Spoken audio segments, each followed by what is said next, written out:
welcome into another edition of the Charm City Birdwatch podcast. I'm your host, Jake McDonnell, coming to you crystal clear through iTunes or SoundCloud. Be sure to check us out at charmcitybirdwatch.com. A bunch of NFL playoff previews, podcasts, Terps coverage, and much more over at charmcitybirdwatch.com. Be sure to check us out on Twitter at charmcitybw. We have a lot to dive into today on the podcast. The Ravens weren't in the playoffs this past weekend, the wild card weekend for the NFL, but lots of games happening, 4 games. Now we know what the divisional round is going to look like, so I hope to hear to break it all down with me. Charm City Birdwatch reporter and insider Nolan McGraw. You can find him on Twitter at Nolan_MCG. My personal Twitter handle is at JMcDonnell95. So Nolan, getting into all the football talk, we're going to go over the games from this past weekend and take a look at the divisional round this weekend and then go into the Patriots story a little bit and then talk some Terps hoops as well at the end. But how do you feel coming out of Wild Card weekend, whether it was the Titans coming back, scoring 19 points over a Chiefs team that now is going to face questions regarding Andy Reid and Alex Smith in the offseason, or whether it was the debacle that was the Bills and the Jaguars game? How are you feeling after the NFL Wild Card weekend? Very unique one this year with a couple teams that haven't been in the playoffs lately, but did you enjoy Wild Card weekend overall? I thought it was all right. I know a lot of people are talking about how boring it was, or, going in on paper, it didn't look like the most exciting round of football playoffs. But I thought it turned out pretty good. Obviously, the Titans comeback was the most exciting moment of the weekend. Say what you want about the Jacksonville-Buffalo game, but anytime you can get a close playoff game, that comes down to the final drive, that's exciting. And, Falcons, Rams, and Panthers, Saints were two of the more interesting matchups. So I don't know. I thought it was pretty decent. Yeah, how about that Cam Newton play at the end of the game coming out for just a play? Looked like he was a little woozy after taking a hit. Diagnosed as a eye injury. He said that it was an eye injury, an issue with his visor, but the Panthers are being investigated for malpractice of the NFL concussion protocol in such an important game like this. Certainly they were down at the time trying to come back on that final drive of the game. You want your franchise quarterback in the game, but whether or not it was actually an eye injury is going to be really interesting because, again, a key player going down at a big moment like this, and whether or not the legitimacy of each NFL concussion protocol is really followed, it's really interesting to see, and the Panthers also have some stuff going on off the field right now, but this will certainly be something to keep an eye on, and it is one of the big issues going on around the NFL of the concussion thing. But if it was never a concussion to begin with, I guess it doesn't really matter, but if it does turn out that it was actually a concussion, I guess that's not going to be a good look. But I guess this will be something interesting to follow as to how the NFL handles concussions in future weeks in the playoffs. Yeah, for sure. I like what you said. This isn't the first time this has happened this year. I've seen it happen a couple more times where, a quarterback specifically takes a hit to the head or, coming down on a sack, their head hits the turf hard, and they're clearly, impacted by it immediately. They can't get up right away, or they just look dazed, and they come off the field like they're supposed to, and they go through the concussion protocol, and then all of a sudden either they're back out there or, they're back out there on the next drive. And you're thinking there's no way they should be out there, but somehow they're passing this protocol, whatever it is. So for me, what I hope comes out of this is we kind of get a better understanding of what that protocol is. Because right now it's just kind of this mysterious thing. They go to the sideline, go into that little tent, and whatever happens, happens. So if the NFL can tell us what they're actually looking for, what the protocol is, I think that would be an improvement. But, this happening in the big game will surely get that process going.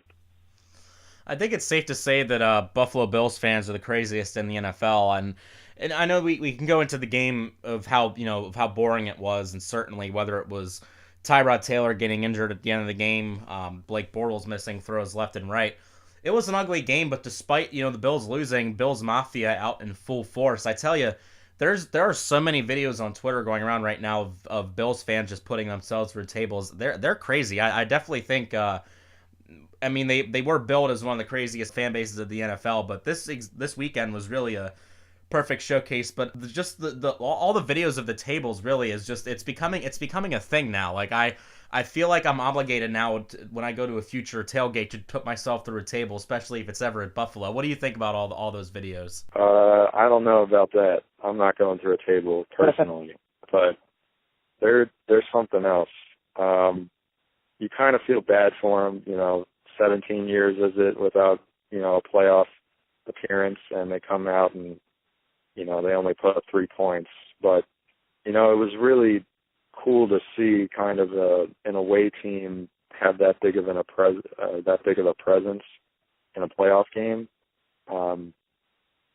I guess it's kind of an ideal opportunity for Bills fans. It's been so long since they've been in the playoffs.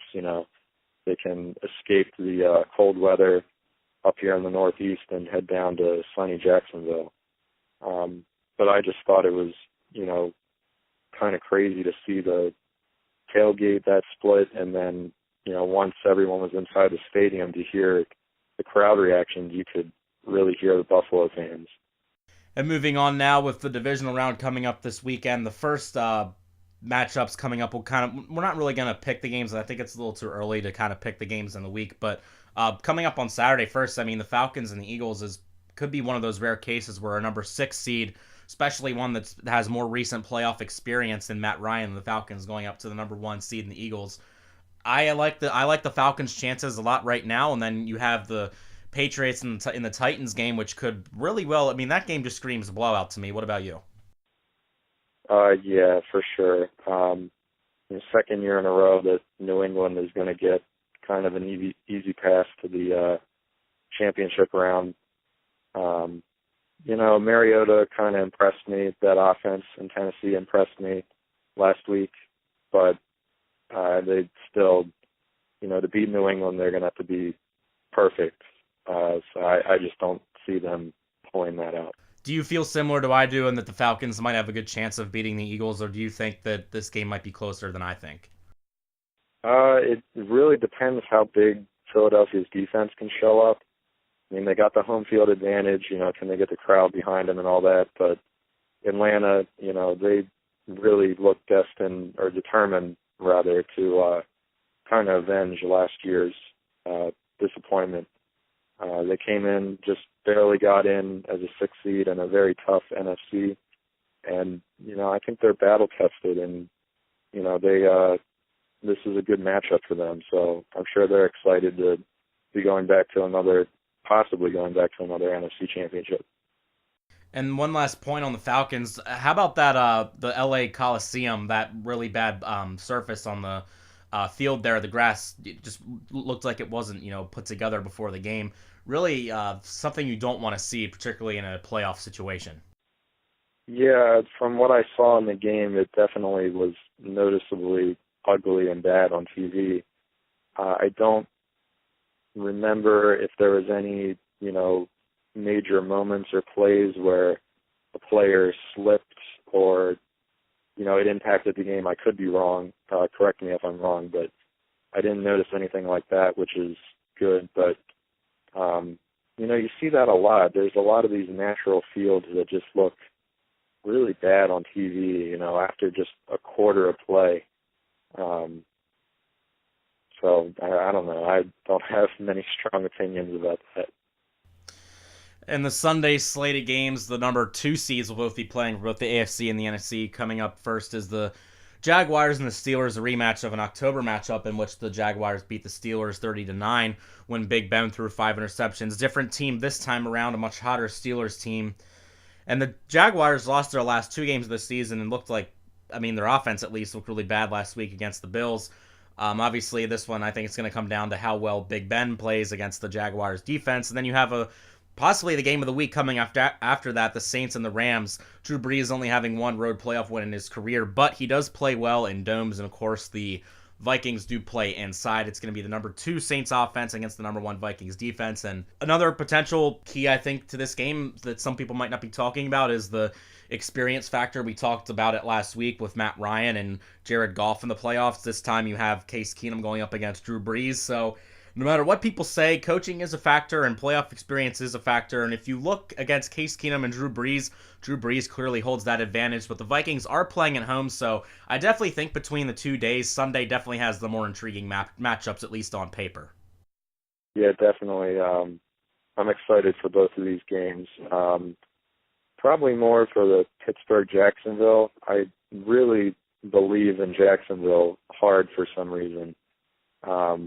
And, they, like you said, they lost the last 2 games, and then the wild card round, they just barely escaped that one. But there's something about them. I think they're just 1 or 2 minor adjustments away from being a dangerous, complete team.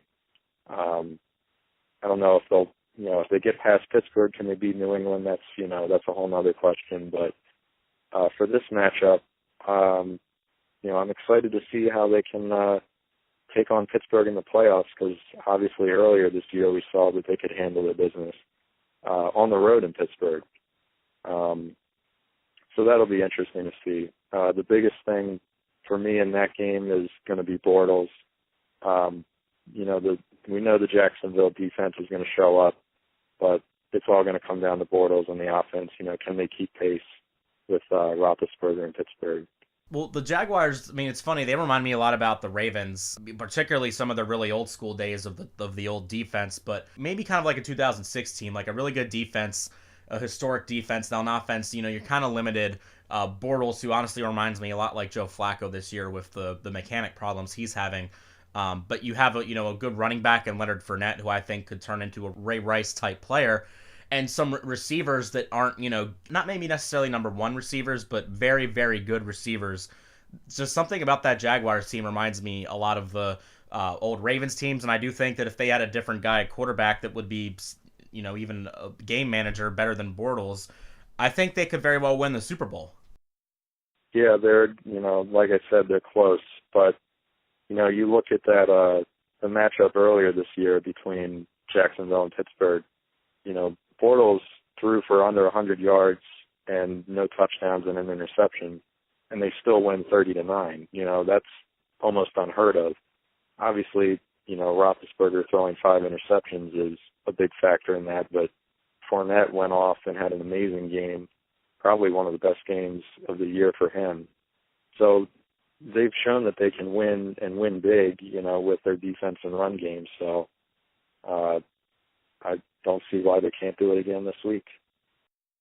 You're listening to the Charm City Birdwatch podcast, coming to you crystal clear through iTunes and SoundCloud. Be sure to subscribe to the podcast on both venues, or just one if you're only into iTunes or only into SoundCloud. But real quick, Charm City Birdwatch insider and reporter here, Nolan McGraw. Again, Nolan_MCG on Twitter. I am Jake McDonnell 95, and our handle for Charm City Birdwatch is Charm City BW, and of course, CharmCityBirdwatch.com. Last week, this interesting ESPN article came out on the Patriots about how there's this growing tension between Tom Brady and Bill Belichick. A lot in there about Brady's advancing age and Belichick wanting to pass the torch, so to speak, to Jimmy Garoppolo, and Brady just left the Patriots no choice but to trade Garoppolo, which is, I think, something that that Bill Belichick didn't want to do, and explains why he kind of waited as late as he did to finally make that move. And you can talk about the relationship between Belichick and Kraft, or the relationship between Kraft and Brady. There's a lot of different relationships, which is why this story is so interesting, and they've all been together for so long. But at the same time, all 3 of these guys, really, for all their positions, whether it's Belichick as a coach, whether it's Kraft as an owner, or Brady as a quarterback, both are, if at the top of the age peak for their respective careers, if not there, then they're past it. And it's really interesting. A lot of speculation in this article about how there's a lot of tension between Brady and Belichick right now. I have no idea if it's true, if it's somebody just trying to incite some sort of discussion that doesn't have anything to do with football for the Patriots and create a distraction for the playoffs. I think if there's a team that you don't want to do that to, that is the Patriots. But nevertheless, a very interesting piece, just because of the fact that how long these guys have been in their roles, and you have to ask yourself the question, much longer they're realistically expected to be in these roles. And then you have the ties with Belichick and the Giants, which has always been a job dating back years ago. The Belichick has always wanted that job, but it wasn't there because Coughlin was there, and now it's open, and there's speculation that Belichick could leave after this season. What do you think about the story, and how much of it do you actually buy? Because I don't know how much I buy at this point. Yeah, I'm not really buying much. And, you really can't, because there's no way of knowing as a fan or an outsider. You know, the only people that know are in that organization are the three subjects of that article themselves. So, you know, we'll find out in the coming weeks when the season's over, you know, how legitimate this is. But, you know, even if there was some, you know, friction or some, you know, tension there between those three, I think they're, you know, overly qualified and overly capable of, you know, figuring that out and, you know, fixing that and overcoming that. You know, those three are three of the best in their respective fields, so I would expect them to be able to do that. But, you know, as far as, you know, the article goes, you know, I'm not one of the people that thinks the NFL is out to get New England, but this article just seems kind of desperate to me. There's not really much to grasp at, in my opinion. You know, like I said, nobody, as an outsider, you really just don't know. The only part about it that you mentioned that interests me is the Garoppolo trade. I do think it's not too crazy to think that Brady had a significant amount of say in that trade. Not to say that Brady felt threatened by Garoppolo on the team, you know, felt threatened being replaced. I don't think that's the case at all. But I do think that he intends to play as long as he can. And, you know, with Garoppolo coming to the end of the contract, you know, the Patriots might think, you know, hey, you know, we got to, you know, switch over at some point. You know, this is the time to do it. So, you know, that wouldn't surprise me if Brady had a major play in that. But other than that, nothing else is really grabbing my attention. One last football topic before we move on to hoops here. You had a nice article up, 5 takeaways from the John Harbaugh season-ending press conference last week up on CharmCityBirdWatch.com. I had written an article for Ebony Bird, and I talked with Keith Mills on the Charm City Birdwatch podcast about the Ravens' season-ending press conference with Harbaugh. We still have yet to hear from General Manager Ozzie Newsome or owner Steve Bisciotti at the State of the Ravens press conference, but just to hear, we know your intake about you know what you've written online, but I haven't actually heard your opinion over the phone about this matter. The decision to bring back Monday Morning Wag, Roman's coming back. We know they're going to have to find a different defensive coordinator, which it sounds like they want it to be Pagano. But whether or not Pagano wants to come back into this situation remains to be seen. Particularly on the decision to bring Morningweg back, I'm interested to hear your take on that, because I know a lot of fans last year thought that there was no chance that he would be back, and yet here he was. And this year, I think the opinion was even stronger, yet here we are again. And I think a lot of Ravens fans aren't happy about that. Yeah, for sure. An immediate reaction when watching it was just kind of, you know, oh boy, here we go. You know, kind of disappointment and all that. But, you know, as the days pass and you start thinking about it, you got to think about it from the Ravens' perspective. And, you know, they really, really could benefit from having consistency in terms of coaching from year to year. You know, everyone likes to talk about how much of a revolving door it's been for Ravens offensive coordinator throughout the past couple of years. And to me, you know, you have a system in place here. You have coaches on offense besides Morningwig that can make this offense a success. And, you know, keeping them all there, you know, building on what you were able to accomplish in the second half of this year might be their best bet. You know, it basically just comes down to, do you go with what you know versus going with the unknown? And that unknown would be, you know, hiring somebody new, bringing someone new in. You know, it could be, you know, you bring in somebody new and it works like Kubiak did in 2014. It would be great. But, you know, you could bring somebody new in like they brought Mark Trestman in, and that was a disaster. So I think, you know, if this team is looking to rebound and be competitive as soon as possible, it might be in their best interest to have that consistency. So the more I think about it, the more okay I am with it. Switching gears now over here to the Maryland Terps with Charm City Birdwatch insider Nolan McGraw here. The men's basketball team in the Big Ten, 14-4 overall with the 3-2 conference record. Winners of 8 of their last 9, most recently defeating Iowa University 91-73 on Sunday night, and they play at Ohio State this Thursday at 7 o'clock. Really interesting, there's been a lot of talk about, not overcoming the loss of Melo Trimble. Then you had Justin Jackson get hurt. But despite that, Terps seeming to do really well this season. And you've done a really good job of being up to date on all the Terps coverage up on Charm City Birdwatch. So where are you on this team now? And despite all the injuries they've had to sustain this season, how far do you think they can realistically take things? It's really tough to say. We just cracked into conference play, which is, where you really start getting tested. I thought earlier in the year they had 2 games back-to-back. It was against Syracuse and Purdue. And those 2 games, they lost to Syracuse by 2 points and then Purdue by 5. And those were really 2 big opportunities for them to pick up some nice wins. In retrospect, if they got just 1 win out of those 2, it would have been great. But, they did well in their non-conference schedule, beat the teams they're supposed to. But now, as it starts getting tough, you look at the road ahead. They got Ohio State on Thursday and then Michigan the following Monday. Those are 2 tough road games in a row. Probably, if you get both of them, that's amazing. That's great. But realistically, this team should be realistically looking at winning one of those, hopefully not dropping both. But to answer your question about how far the team can go, it's really up in the air. Those injuries are just really tough from a depth standpoint. Not just Jackson, but Bender as well. And without that depth, we saw, what can happen when they played Michigan State last week.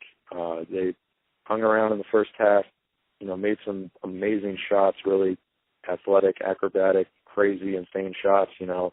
They showed up right from the get-go, but as the game went on, Michigan State has an insane amount of depth, and, when your players get tired, they can't keep it up. So that's going to be the key is, stamina down the stretch, because when you get into March, your players are typically, pretty tired. They played the entire season, and when you got young guys, they're not used to it as well. So,